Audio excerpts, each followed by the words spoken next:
चुनाव लड़ते हैं। ये तो कायर लोग कहते हैं ऐसे। अरे मोदी जी दम में तो आंख में आंख डाल के छाती चौड़ी करके चुनाव की तरह लड़ो ना। सबके अकाउंट फ्रीज कर दिया, सबको जेल में डाल दिया। इस वक्त मोदी जी एक बड़े खतरनाक मिशन पे काम कर रहे हैं। बहुत खतरनाक मिशन है, आपको पता नहीं, अंडरग्राउंड का चल रहा है। उस मिशन का नाम है वन नेशन वन लीडर। इस देश में वो चाहते हैं मोदी जी एक ही नेता होना चाहिए। उसके लिए वो 2 लेवल पे काम कर रहे हैं। एक लेवल, जितने विपक्ष के नेता हैं एक एक करके सबको जेल में डाल रहे हैं। कईयों को डाल दिया, और अगर वो जीत गए, भगवान ना करे वो जीते, अगर वो जीत गए, मैं आपको चैलेंज करता हूं अगले चुनाव तक ठाकरे साहब भी जेल में होंगे, खड़गे साहब भी जेल में होंगे, राहुल गांधी भी जेल में होंगे, प्रियंका भी जेल में होगी, केजरीवाल तो है ही जेल में, शरद पवार साहब भी जेल में होंगे, ममता जी भी जेल में होंगी, स्टालिन भी जेल में होंगे, पिनराई विजयन भी जेल में होंगे। तो एक उनके लेवल पे काम कर रहे हैं, विपक्ष को सबको जेल में डाल दो, जैसे पुतिन ने, शेख हसीना ने, जैसे पाकिस्तान वालों ने जेल में डाला। और दूसरे लेवल पे उनकी अपनी बीजेपी पार्टी में जितने नेता हैं सबको पैदल कर दिया, सबकी राजनीति खत्म कर दी। देवेंद्र फडणवीस को खत्म कर दिया उन्होंने, शिवराज सिंह चौहान को खत्म कर दिया, वसुंधरा राजे को खत्म कर दिया, डॉक्टर रमन सिंह को खत्म कर दिया, खट्टर साहब को खत्म कर दिया। एक ही बचा है, कौन है? अगला किसका नंबर है? अगला किसका नंबर है?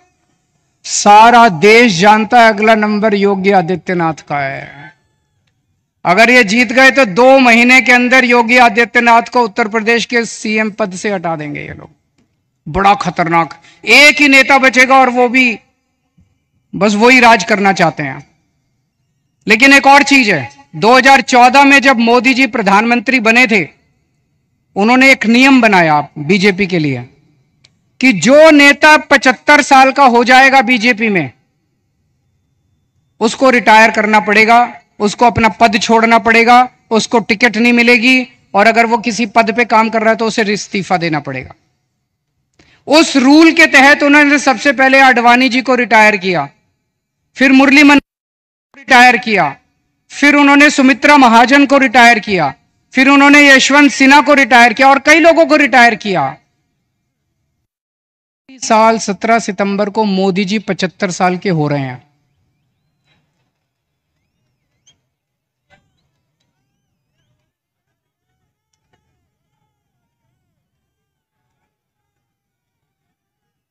और मोदी जी ने तय किया है वो अपने बाद अमित शाह को प्रधानमंत्री बनाएंगे। मोदी जी ने तय किया है वो अपने बाद अमित शाह को तो इस बार मोदी जी अपने लिए वोट नहीं मांग रहे, अमित शाह के लिए वोट मांग रहे हैं। अमित शाह को प्रधानमंत्री बनाने के लिए वोट मांग रहे हैं। आप अपने आसपास जितने बीजेपी के सपोर्टर हैं, बीजेपी के वोटर हैं, बीजेपी के भक्त हैं, उनको बोलना अगर वो वोट डालने जाएं, ये सोच के जाएं कि वो अमित शाह के लिए वोट दे रहे हैं, मोदी जी के लिए वोट नहीं दे रहे हैं। आंख बंद कर लें और सोचें कि मोदी जी की बजाय अमित शाह प्रधानमंत्री बनने वाले। और उसमें भी जितने पिछले 2 साल से इस पे काम कर रहे हैं मोदी जी, जितने नेता थे बड़े छोटे बीजेपी के अंदर, सबको खत्म कर दिया। शिवराज सिंह चौहान को, वसुंधरा राजे को, डॉक्टर रमन सिंह, योगी आदित्यनाथ को 2 महीने में हटा देंगे ताकि रास्ता साफ हो जाए, अमित शाह बचे केवल। यह बात मैंने जेल से निकलने के अगले दिन प्रेस कॉन्फ्रेंस करके कही थी। जैसे ही मैंने कहा, सबसे पहले अमित शाह बोले नहीं नहीं मोदी जी रहेंगे हमारे 5 साल प्रधानमंत्री, मोदी जी रहेंगे। उसके बाद एक के बाद एक ही दिन में 24 घंटे में इतने नेताओं ने कहा मोदी जी रहेंगे प्रधानमंत्री, मोदी जी। मोदी जी ने नहीं कहा, मोदी जी देश के सामने कह दे कि वो रूल तो मैंने आडवाणी जी से छुटकारा पाने के लिए बनाया था, मैं तो रहूंगा। या तो मोदी जी कह दे भाई मैं तो रहूंगा, पर अप्लाई नहीं होता, ये तो मैंने आडवाणी जी की राजनीति खत्म करने के लिए बनाया था, उनको रास्ते से हटाने। लेकिन अभी तक मोदी जी नहीं बोले, इसका मतलब मोदी जी रिटायर करेंगे। और यूपी के मुख्यमंत्री को हटाया जाएगा। मैं देख रहा हूं महाराष्ट्र में इन दिनों कुछ ज्यादा ही चक्कर लगा रहे हैं मोदी जी।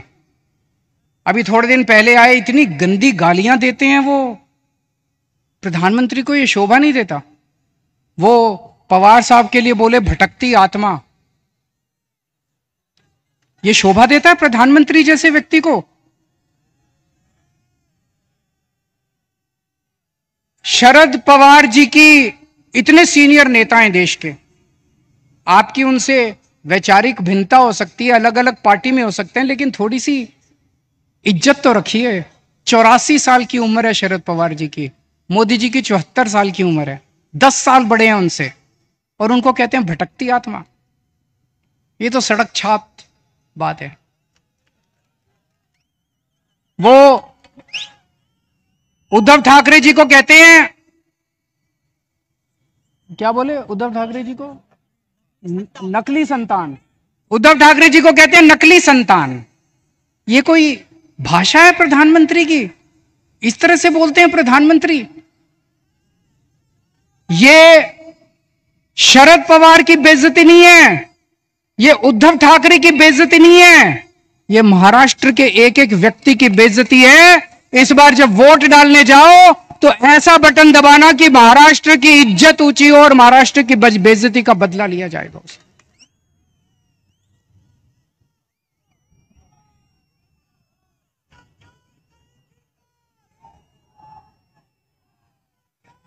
मेरे को इन्होंने 21 दिन की मोहलत दी है सुप्रीम कोर्ट ने। मुझे उम्मीद नहीं थी कि मैं जेल से बाहर आऊंगा इतनी जल्दी, लेकिन बजरंगबली की कृपा है मेरे ऊपर। बजरंगबली की कृपा है। अचानक एक दिन मैं सेल में बैठा था, मेरा 25 नंबर सेल है, जेल नंबर, अब दोबारा जाना है मुझे, आप लोग मुझे चिट्ठी लिख सकते हैं जेल में। Cell number 25, jail number 2, Tihar jail. और मेरे सेल में 2-2 सीसीटीवी कैमरे लगा दिए मोदी जी ने, 2 सीसीटीवी कैमरे हैं, 24 घंटे मेरी मॉनिटरिंग होती है। 13 अफसर बिठा रखे हैं, एक एक अफसर के पास 2-2 टीवी स्क्रीन है जिसपे मैं कितने बजे उठता हूं, बाथरूम कितने बजे जाता हूं, कितनी देर टॉयलेट करता हूं, खाना खाता हूं, टीवी देखता हूं, किताब पढ़ता हूं, क्या करता हूं क्या नहीं करता। आप सोच के देखो, अगर आपको यह पता चले कि 24 घंटे आपके हर मूवमेंट को कोई मॉनिटर कर रहा है, जीना मुश्किल हो जाता है। और 2 टीवी स्क्रीन प्रधानमंत्री जी के अपने दफ्तर में लगे हुए, 24 घंटे मोदी जी मेरे को देखते हैं कि मैं क्या कर रहा हूं।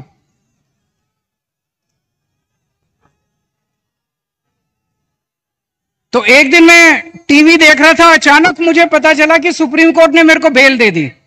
मैं 21 दिन के लिए बाहर आ गया, मुझे बहुत खुशी हुई। उसी वजह से आज आप लोगों के बीच में आने का मौका मिला। लेकिन मैंने भी ठान लिया है, ये 21 दिन का एक एक सेकंड, एक एक क्षण, एक एक पल मैं देश को बचाने के लिए गुजारूंगा। 24 घंटे काम कर रहा हूं। कल सवेरे लखनऊ गया था, फिर पंजाब गया, आज सवेरे पंजाब में था, आज मैं अभी बॉम्बे आया हूं, अभी भिवंडी गया था, भिवंडी से बॉम्बे आया हूं, अब रात को दिल्ली निकलूंगा, उसके बाद झारखंड जाना है कल या परसों में। पूरे देश में घूम के मेरा एक ही लक्ष्य है, किस तरह से अपनी भारत माता को बचाना है, देश को बचाना है, तानाशाही से बचाना है। दोस्तों, मैं तो आज आपको एक ही चीज बोल के जाऊंगा, जैसा मैंने कहा, अगर इनकी सरकार आ गई तो ये ठाकरे साहब को भी, शरद पवार जी को भी, सबको जेल में डाल देंगे। तो जो करे उद्धव ठाकरे से प्यार, उसे करना होगा मोदी को इंकार। जो करे शरद पवार को प्यार, उसे करना होगा मोदी को इंकार। और अंत में मैं कहना चाहता हूं, इंडिया गठबंधन के यहां पे 3 पार्टनर्स हैं, शिवसेना, एनसीपी और कांग्रेस। मैंने एक वीडियो देखा, मैं बड़ा चिंतित हो गया वो वीडियो देख के सोशल मीडिया पे। एक व्यक्ति ने वोट दे के बाहर निकला, उससे मीडिया वाले ने पूछा किसको वोट दिया? बोला शरद पवार को। बोला कौन से निशान पे? बोला घड़ी के निशान पे। अभी बहुत कंफ्यूजन है लोगों में, इस कंफ्यूजन को दूर करना बहुत जरूरी है। लोग, मैं देख रहा हूं, बड़ी जबरदस्त तरीके से बीजेपी को नकार रहे हैं। लेकिन अगर गलत सिंबल पे वोट डल गया तो बड़ी मुश्किल हो जाएगी। आप सब लोगों की जिम्मेदारी है, जितने लोग आज यहां आए हैं, वापस जाके अपने अपने मोहल्ले में, अपने अपने गांव में, अपने अपने पड़ोस में बोल देना कि असली शिवसेना का सिंबल बदल गया है, असली शिवसेना का सिंबल ये है, मशाल है। ये बताना पड़ेगा सबको, बताना पड़ेगा सबको।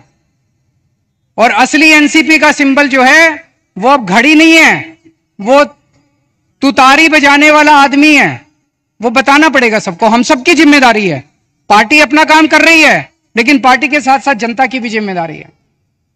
और लास्ट में एक ही चीज कहूंगा, 4 तारीख को जब नतीजे आएंगे, मैं तब तक जेल जा चुका हूंगा, जेल से नतीजे देख रहा हूंगा। पिछली बार 48 में से 42 सीट एनडीए की आई थी, इस बार 48 में से 42 सीट इंडिया गठबंधन की आनी चाहिए। अगर 48 में से 42 सीट इंडिया गठबंधन की आई तो मुझे जेल के अंदर बड़ा सुकून मिलेगा। आप सब लोगों ने, इंडिया गठबंधन के सभी नेताओं ने, ठाकरे साहब ने, पवार साहब ने, खड़गे साहब ने आज मुझे यहाँ आमंत्रित किया, बोलने का मौका दिया, बहुत बहुत शुक्रिया। और इतने प्यार से आप सब लोगों ने सुना। आप लोग खुश रहें, स्वस्थ रखें, भगवान आपका खूब खुशियां दे। भारत माता की।